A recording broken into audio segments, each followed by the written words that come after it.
Friends, আমার প্রচেষ্টা চ্যানেলে সবাইকে স্বাগত। বর্ষার শুরুতেই রঙ্গন গাছগুলো পুরো ফুলে ভরে গেছে। রঙ্গন গাছের জন্য খুব বেশি আলো লাগে না, সেই জন্য বাগানে যে দিকটা ছায়া সেই দিকটায় রেখে দিয়েছি। আর জবা গাছগুলো সামনের দিকে রেখেছি, এই দিকটায় খুব ভালো সূর্যের আলো পায়। বৃষ্টির জল পেয়ে গাছগুলো পুরো ফ্রেশ হয়ে গেছে। কিছু কিছু গাছের কাটিং করা দরকার, যেমন স্থলপদ্মগুলো অল্প কাটিং করা দরকার, কিন্তু আর কিছুদিন বাদে করব, কারণ এর থেকে কাটিং দিয়ে আমি চারা তৈরি করব। সেই জন্য একটু বেশ ভালো বর্ষা শুরু হোক, তখনই কাটিং থেকে চারা করব।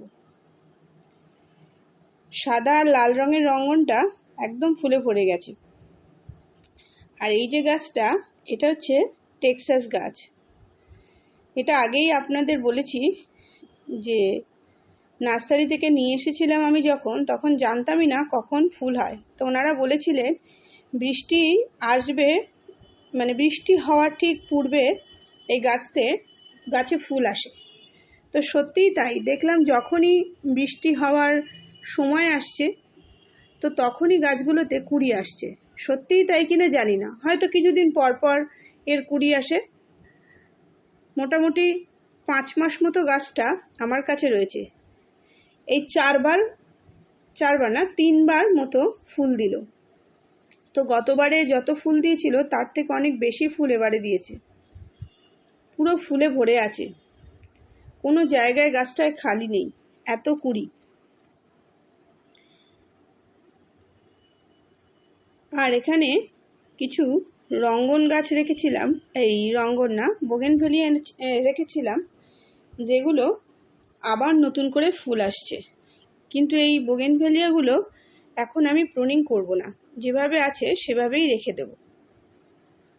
আর একটা কাজ করেছি বাগানে, যত পর্তুলাকার পার্সেলেনের গাছগুলো বাগানের একটা সাইডে পুরো রেখে দিয়েছি।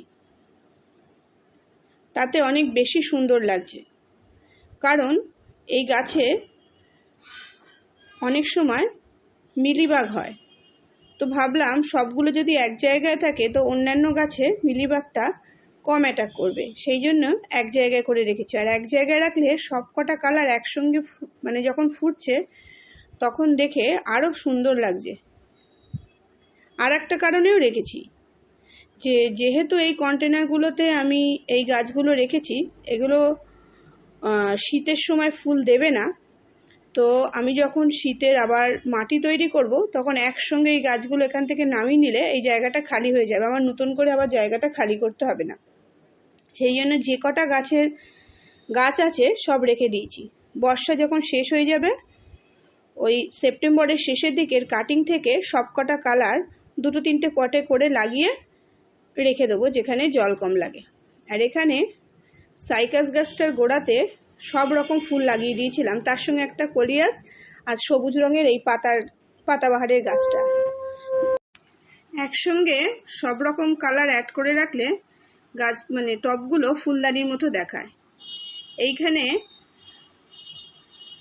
গাছগুলো দেখুন কত সুন্দর গ্রোথ হয়েছে।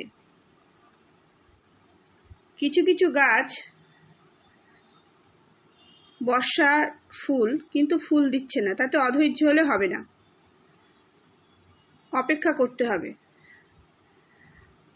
যেমন আমার 2টো চাপা ফুলের গাছ ফুল দিয়ে বন্ধ হয়ে আছে।